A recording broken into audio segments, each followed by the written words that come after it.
The Patterson Foundation has created the Digital Access for All, or what we refer to as DA4A initiative.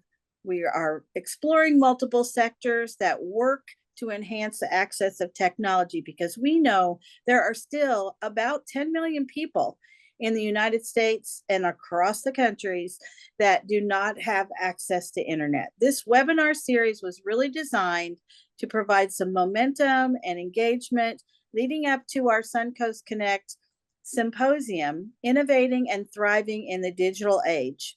This is happening on March 11th and 12th and in Sarasota at the Aura. And we really, really encourage those of you to register if you have not, or go back and reconfirm your registration if you registered prior to the hurricane. As you know, that particular symposium was to take place in October, and a little guy called Hurricane Milton pushed us back. However, that allowed us a time to have some of these special webinar series, these 30-minute webinars. This is our third one. We'll delve into AI with Kevin McNulty. And please note that we do have an opportunity for Q&A during Kevin's presentation. We will alert you at 11:30 when we've ended the formal portion of the actual webinar, but please continue to stay on if you're able, because Kevin has agreed to stay with us for at least up to 11:45 and answer many, many more questions, or just kind of make you feel more comfortable with some of the things that he has presented with presenting AI today. All right. Next, let's go ahead and move on to the next slide. And I am so proud to introduce Kevin. Kevin McNulty is the co-founder and president of NetWeave Social Networking, and it's a digital marketing agency right around the corner from all of us in sunny Palmetto, Florida. He's also a professor of digital marketing at the State College of Florida, and he has many, many other featured speaking engagements. TEDx in Bradenton is one of them, and he has been a guest lecturer at USF, New College, St. Leo University, and he just told me before we logged on, he's been in many different states already this year, and it's only we're in the 6th week of the year. So Kevin, please take it over and give us all of your knowledge about AI tools and how we can use those better. Thank you. All right. Thank you very much. Thanks everybody for having me here. There's a lot of information to go through in a very short time, so let's dive in. The first thing that I want to impress upon you is that AI isn't a thing. It's not a single thing, nor even is it a tangible thing. Rather, AI is a computer discipline that that involves getting computers to think and react like people do. Not necessarily literally, but at least figuratively. And so that covers a lot of ground. Next slide. So AI tools are becoming more and more common, and they're getting baked into the things that you're using already. And we'll talk about that for a little bit. But using these tools can help you increase your own personal productivity, efficiency, work volume, any improvement you're looking to make. There's an AI tool that can probably assist you with that. So the ways you can leverage this for yourself are in writing and communication. We're going to go into that one in more depth, and that's a real obvious one for anybody that's played around with ChatGPT or something like that. But there are also tools that'll help you with meeting management, learning and digesting information, and communications, marketing, social media content creation, that sort of thing. So this field of AI that we're talking about right now is kind of a subset of the whole discipline, and it's known as generative AI. And so The tools we're going to be talking about all kind of fall into this category, but I just want you to be aware that there's a lot more to it, and there's a lot of different aspects that AI covers. So this is just barely scratching the tip of the iceberg. Next slide. So let's dive into the writing and communication or content creation kind of applications, because that's really the most common thing that you would probably use it for, at least the most popular tools. And one of the most popular tools right now is, of course, ChatGPT. That's probably, if you've heard of any generative AI tool, it's probably this one. It made it to 100 billion users faster than any app in history, and it's doing it's doing more and more larger updates, broader functionality, and the company that makes it, OpenAI, is really trying to set trends and develop new products at a rapid pace. Now, they're not the only ones. You've also got a company called Anthropic makes a product called Claude. Google makes Gemini. If you have a Gmail account, you can use Gemini. Pi is another one that's kind of built to be more conversational. And of course, Microsoft has Copilot baked into the entire Office suite now. But let's take a look at what these things can help you do. So I'm working in the free version of ChatGPT. I'm actually probably working in one of the old versions here because they've updated since then. But even given that this is an old version, I want you to see how quickly this happens. Now, this is something that we did for a client of ours, they do mystery shopping.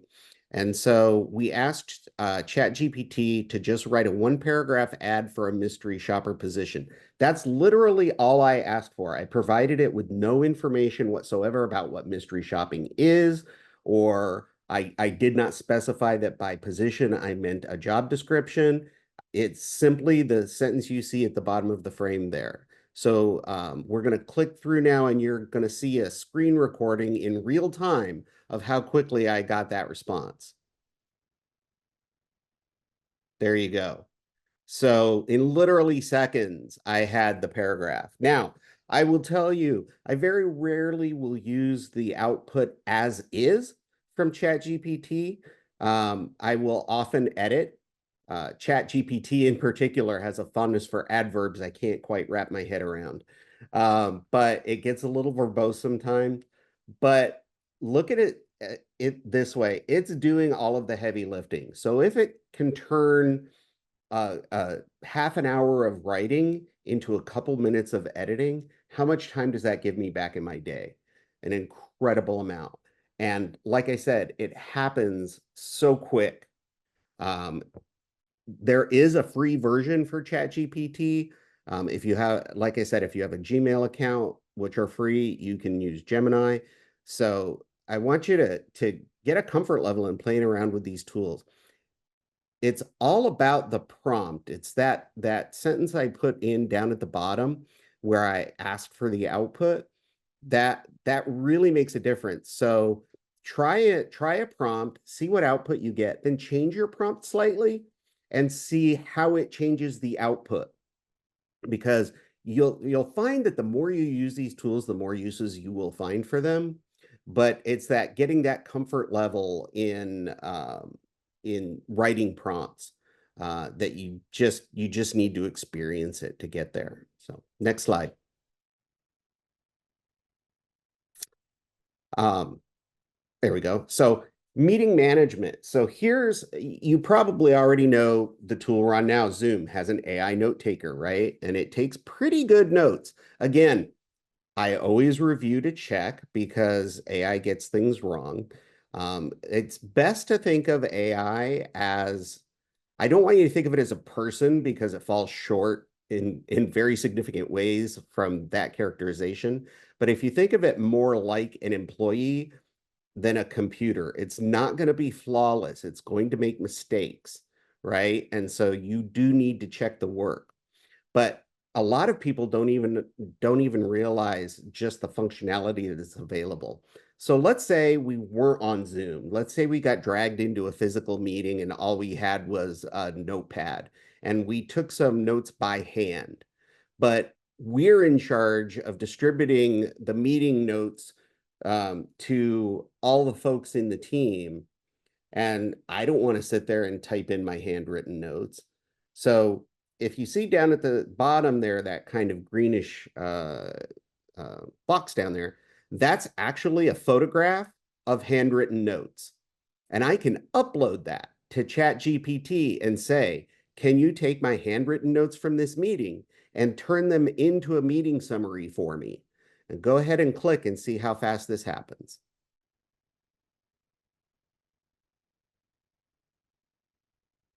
And this handwriting, I know it's hard for you to see, but it is not the most legible thing in the world. So it takes it a second to read it and process the information. And then there we go. Everything transcribed for us. We make a couple of edits. Just make sure it didn't make any mistakes in reading our writing and send it out to everybody. And how much time did that save us, right? Go ahead, next slide. Learning and digesting information. So there are a lot of interesting new tools coming out in this realm. And one of them that's made by Google is called Notebook LM. I encourage you to give it a try. Just Google Notebook LM and you'll find it. I find that being an adult mostly consists of Googling things. So just Google the name and it will bring you to the site. But what's so interesting about Notebook LM, let's say you have to learn a bunch of stuff about a topic or a current event or something that just happened in your industry for a meeting tomorrow. And you're going to be cramming all night, right? Well, not necessarily. You can go into Notebook LM and upload documents. You can put in links to articles. You can link to YouTube videos. You can put up notes. Just dump all of the information that you have into Notebook LM, and then you can actually query Notebook LM, just ask it questions about the information and it will tell you. Let's say you have a complex research study. You upload it to Notebook LM and say, what was the sample size in this study? What was the methodology? What were their findings? And it will give you all that. The other thing it will do, though, which is really interesting for folks that spend a lot of time in the car or at the gym or walking, right? When you're listening to podcasts and audiobooks, Notebook LM will make a podcast out of the information for you. And then you can play it back to yourself while you're on your morning run or while you're on your way into work in the car. And now you have a good understanding of the material when you walk into your meeting. So it's really interesting. Okay, next. Creating images. There are a series of image generators, just like there are text generators. And the image that you're looking at is not a photo. It is generated by a program called Midjourney. And the prompt I used to get it was a dog sleeping on a couch in a sunbeam. That's all I said, and I got this image. And these images, you can ask for them to be photorealistic. You can ask for them to be animated in an animation style. Sometimes I'll ask for something as a poster, as a graphic tee. You can give it all kinds of guidance about the output, and it will give you the image. And then this is a royalty-free image you can use for whatever you need to. Next. The other thing that these image generators allow you to do, which is probably even more helpful, at least to me, this is how I wind up using it on a daily basis several times a day, is is editing images. So let's say we have the picture on the left at an event. It's great. The people look happy, engaged. We love it. We would love it a little more if we didn't have to deal with that plastic cup and the leftover container, right? So we can actually put that into an image generator. In this case, I used Leonardo, but Midjourney will do it too.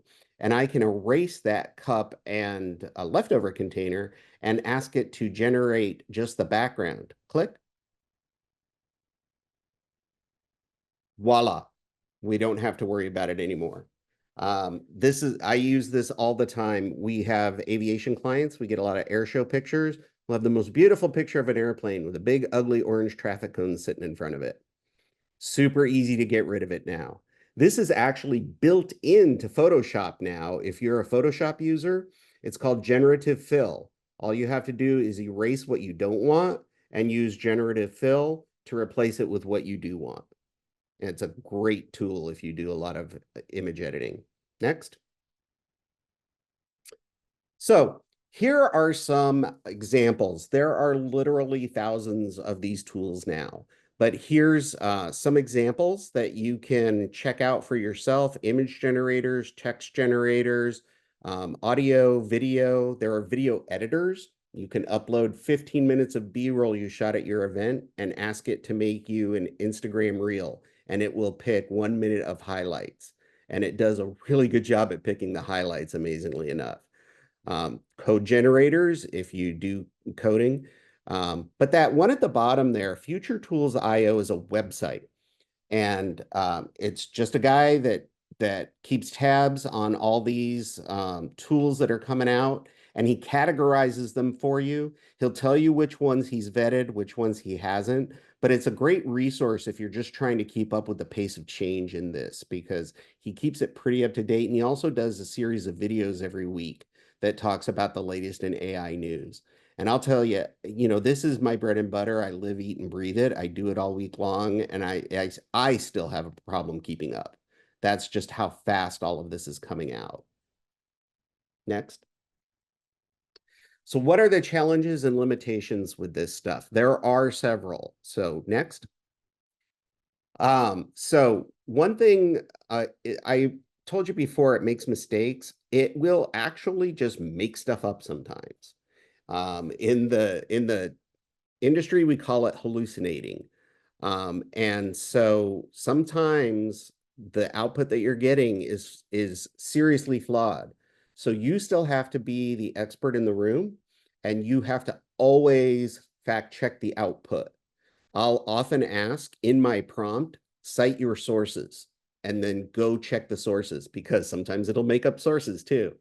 But again, especially for a long document, it does so much of the heavy lifting for you that a few minutes of spot checking things and then editing is a small price to pay for the amount of output that you're getting. Also, despite the fact that these things have safety guardrails, it is still possible to get inappropriate content. So just keep that in mind too. Because of these two reasons, I say very few of these tools are ready to be customer facing on their own. I always want to set these tools up to be used in a way we call human in the loop, right? I want a human being to review the results before they go to a client or a customer or to the general public. Next. Also, you have to understand that even though these things sound very human, they don't really understand anything that they're saying. When you talk to ChatGPT and you get an output, it is simply predicting the best set of words for the input it was given. If you ask it to write a love story, it can write you a great tale of love and loss, but it has no idea what it means to love anyone, and it has no idea what it means to lose them. It just knows that given everything it was taught, this is the best combination of words to match the input you gave me. So keep that in mind. Next. Also, keep in mind that these tools have biases baked into them based on the input data they were given. So we see this all the time, especially in image generators. If I ask Midjourney for an image of a firefighter, 99% of the time, I'm going to get a man, and usually it's going to be a white man. And it's not because the image generator is prejudiced in any kind of way, but it's going on the information it was trained on. And most of the images on the internet are going to skew in a certain direction.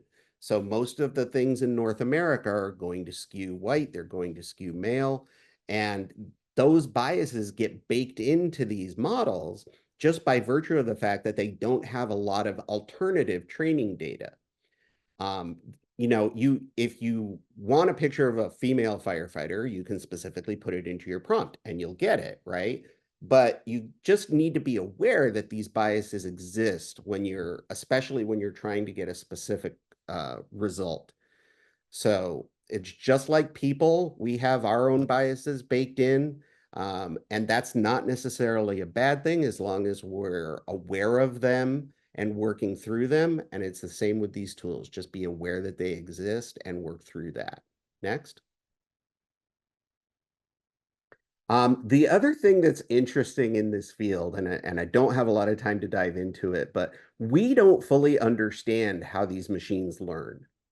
So that's an interesting aspect to this whole thing. We give them a bunch of inputs and they give us outputs and we tell them which outputs are right and they slowly learn to go towards the right answers. But we don't know exactly how. It's like teaching a young child something. You teach them a task, you can't then open up their brain and see which brain cells connected in order to give you the output you wanted. It's kind of like that. It's a big black box. So, the fact that they hallucinate is actually super interesting, but we don't understand why it happens. So it's hard to overcome. That's why they still have those flaws baked in. We're getting better at it. They hallucinate a lot less, but we don't fully understand the phenomenon, to be quite honest. Next.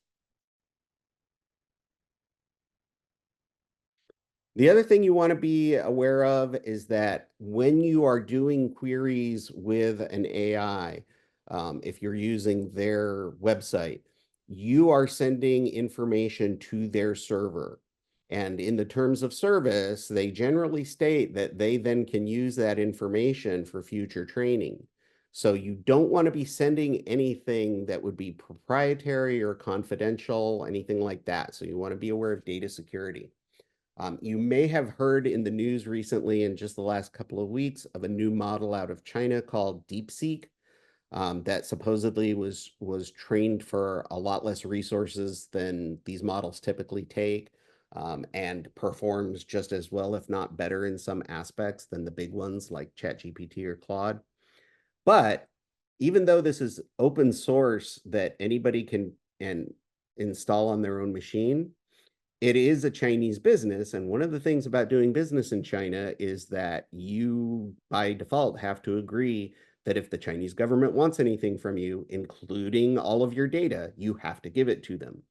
And so we're not entirely convinced that DeepSeek is as benevolent as they make out to be for installing on anybody's computer. We still don't know what the mechanism is there for collecting and sending data back to the server. We don't know if it's entirely standalone, but several people are very suspicious, and a lot of government agencies have already banned DeepSeek just because of that. So, but it's easy to paint China the villain. Every company is collecting data on you, right? From where your phone goes to what you are doing on the web right now. So you just want to be careful that you're not sending any proprietary or confidential data to anyone. Okay. And next. So now what? Start using it now, develop a comfort level with it. You can see the gains made in a Harvard Business School study. Go ahead next. Eventually, AI is going to be integrated in the tools you use every day. So you're going to use it whether you like it or not. So I say start now and developing a comfort level and working with it. I don't think anytime soon, I don't think AI is going to replace people, but people who use AI will absolutely replace people who don't. So develop a comfort level with it now. And that is actually the end of the presentation. So I will let you guys wrap it up a little bit, but I will be around for Q&A in just a minute. Thank you, Kevin. What a great presentation. We'd love to go ahead and have everybody come back on screen now in preparation for some Q&A, but also to share some important information about things that are happening within the Digital Access for All team. So if you wouldn't mind, if those of you that are off screen could come on screen, we're going to take a quick group photo. And we love to be able to share this out so folks can see the interest. And then we'll proceed with some Q&A. All right, everyone. Kara's in charge of this photo. So I'm actually going to have to do 2 pages because we have a lot of people joining us today, which is wonderful. So just keep on smiling as I do the countdown in 3, 2, 1. Everyone, now transitioning to our second page. 3, 2, 1. Got it. Thank you. Thank you. All right. Hey, Kevin, we're going to go ahead and switch to Andrew Spector with our team so he can give this full group, since we've got 2 pages here, information about our LinkedIn group. And then we're going to come back and get started with your Q&A. Perfect. Well, thank you so much, Sherry. Thank you, Kevin, for that terrific presentation. So just a quick word on our Digital Access for All LinkedIn group. You are all invited to join it. The big purpose of this group is it's an opportunity to connect and learn and share asynchronously. So we're posting at least once a week about different opportunities to learn more about digital access, asking questions that are relevant to people, and sharing different articles and learning opportunities. So if you're not already part of the group, we invite you to do so. And feel free to also make your own posts in there. The purpose is really to strengthen the digital access ecosystem, both across the Suncoast and around the country. So you can see right on the screen now, you can either use the QR code or type in the link there, or you just go on LinkedIn and type in the Digital Access for All discussion group, and you'll find us. Thank you. All right, we're going to come back on screen right now, invite everybody to the Suncoast Connect Symposium, Innovating and Thriving in the Digital Age. As I mentioned, you're going to be receiving all of this information on a follow-up email from our team, and you'll be able to register for the symposium that's happening at the Aura in Sarasota, Florida. We hope you'll take an opportunity to look through that registration and find the important things that you'd like to do there and join us. It will be a really fun, engaging time. Also, we've asked Kevin to stay on for questions and answers, and we would love to go ahead and continue the conversation now with Kevin to make sure that everyone on screen, if you can stick with us a while, please do. We'll go to about 11:45. And if you have questions, we're here now. Everybody can see you. Feel free to either use the raise your hand feature, can put something in the chat, and we will get started. All right. Kevin, I do have a question that was emailed to me while you were speaking, and I'm just going to start off with that one, and then we'll be watching for others in the chat. Okay. All right. Okay. So with your extensive experience, Kevin, in digital marketing, this person notes that and asked, how do you see AI transforming the way business approach content creation and communication happens? So I think the important thing to keep in mind is you can't just set it and forget it. I'm not a fan at all of automating creation content.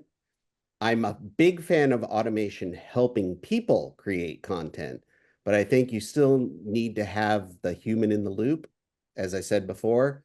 But it is a huge, huge time saver. So we do social media. My company, NetWeave Social, is we basically do social media for other companies, and it helps us tremendously with our writing. It gives us royalty-free images that we can use. There are even music generators that can generate royalty-free music for us to put behind videos. And there are even AI voice generators. So I can just put in a script and get a voiceover out of it that sounds completely professional and natural without having to find talent, book them, get several takes, go through and edit the take I want. I just get it like that. And I'll tell you that we have a team of 9 folks here at NetWeave, and we are now doing as much work today as it would have taken me 11 people 2 years ago. So we haven't, it hasn't replaced anyone, but it has delayed our need to hire. And so it's been incredibly beneficial from a time-saving perspective. Okay, thank you for that. We do have a couple hands raised. What we'll do is we'll go to Joni Hansen first, and then Sandra, and then we do also have a question from Sam in the chat. So we'll go in that order. Joni. Well, hi, Kevin. That was a great presentation. As you were naming the different AI things, I was writing them down. I've been piddling around with ChatGPT for about a month now, and I'll say, like, I'll upload one of our pictures, family pictures, and say, make a watercolor. And it doesn't come back the same picture in a watercolor like I know some programs do, like realtors use it for homes. It'll have like a new guy with the same kind of clothes. Is it pulling from like Google Images, or is it whipping it out of its armpit? I mean, what's it doing here? So if you're using ChatGPT, what it's doing is it's using GPT vision, the same thing it used to read our handwriting in the example. It's doing that to look at the picture, convert that picture into a text prompt that it's handing to DALL-E, which is OpenAI's image generator. And then DALL-E is generating the image. So DALL-E has never seen the picture you uploaded. And so you wind up getting something completely different. Like I uploaded a picture of myself and my business partner, and I asked DALL-E to do a version of that picture, and they were 2 completely different people. But you can see exactly how they got there, because I was wearing a black jacket. So there was a guy, he was bald, he had glasses, he had a black jacket on. And my partner, she has bright blue and purple hair tied into braids, and the woman in the picture had the blue and purple braids and a jean jacket on, just like she did. But they were 2 completely different people. They were both younger, and they were both much more attractive, because that's how the model is trained. And so I took it because it turned me into a hottie. So I'm definitely using it. But well, I did a picture of my son and his girlfriend, and they were all dressed up, and they were going out, and he's bald, but it gave him a full head of black hair. So I said, no, make him bald. In like 5 seconds, he's bald. And I mean, it was just so cool to see how it was. And then one more question, then I'll let you move on to some of the others. How easy or how hard is it to get jobs? I know my daughter and her partner are looking for a new career, and they're interested in stuff like this. How easy is it to get in without college degrees? I would say if you're interested in programming these models and actually working in the field of AI, it would be, I would think, almost impossible without a degree. Okay. Now, if you want to get a job in sales or marketing or customer support, those kinds of jobs will be available.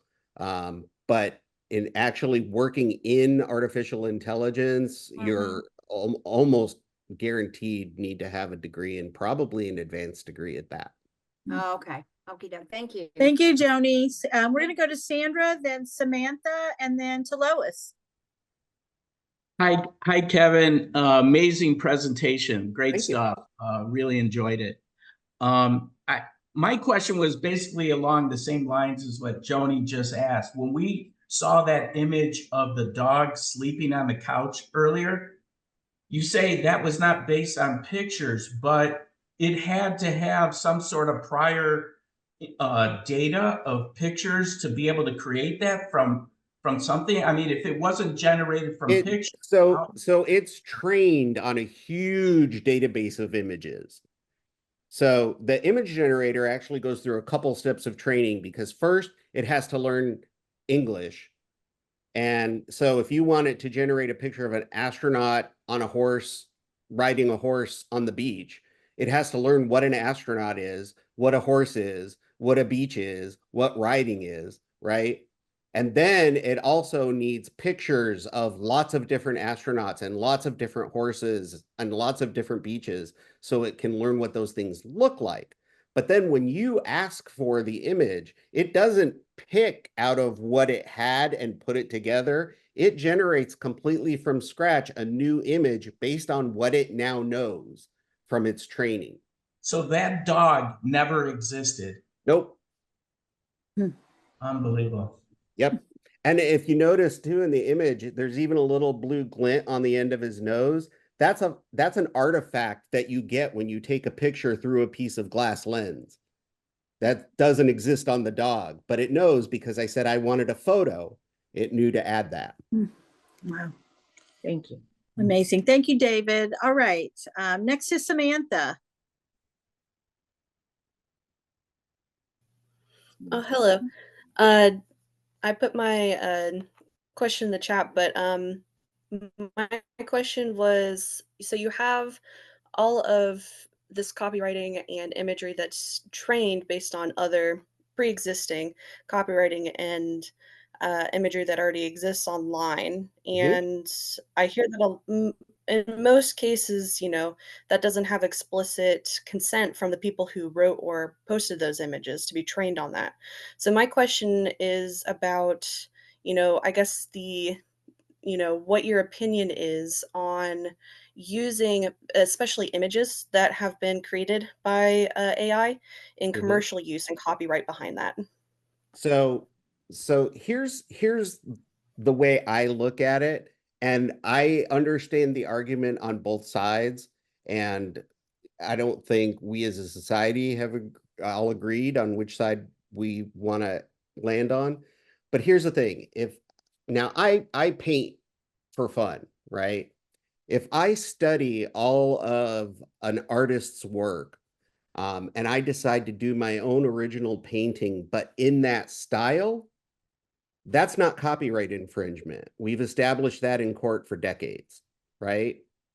That's all the machine's doing.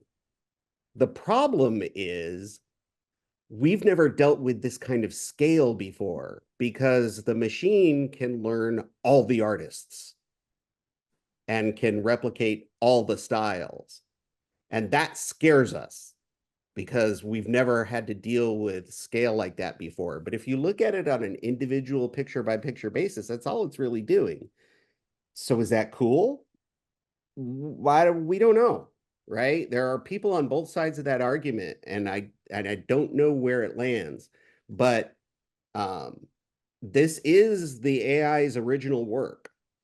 Now, so far, the Copyright Office has not weighed in on using data for training.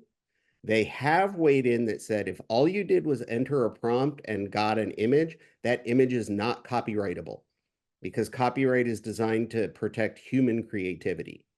But if you then took that image and did more to it or made it part of a small part of a big work, then the big work is copyrightable. But that one specific expression is not. So I can see the argument on both sides. There are generators out there. Adobe Firefly is, according to Adobe, trained with ethical guidelines where it's all either public domain images that it's trained on, or it's trained on Adobe stock. And Adobe stock, Adobe owns the rights to all those images. And in fact, now if you upload images to Adobe stock, you can opt in to AI training and you even get a little bonus if you let them use your stuff. So there are companies trying to address it, but where it is legally, I think we're in the Wild West right now, and it's yet to be determined. Thanks for that question, Sam. And we're going to take one more question from Lois. And while we're getting to Lois, we just want to remind everybody of completing our after action feedback survey. Both it's in the chat, but also it'll be in your email follow-up with all the other items from this particular webinar. And Lois, go right ahead and finish out our Q&A with Kevin.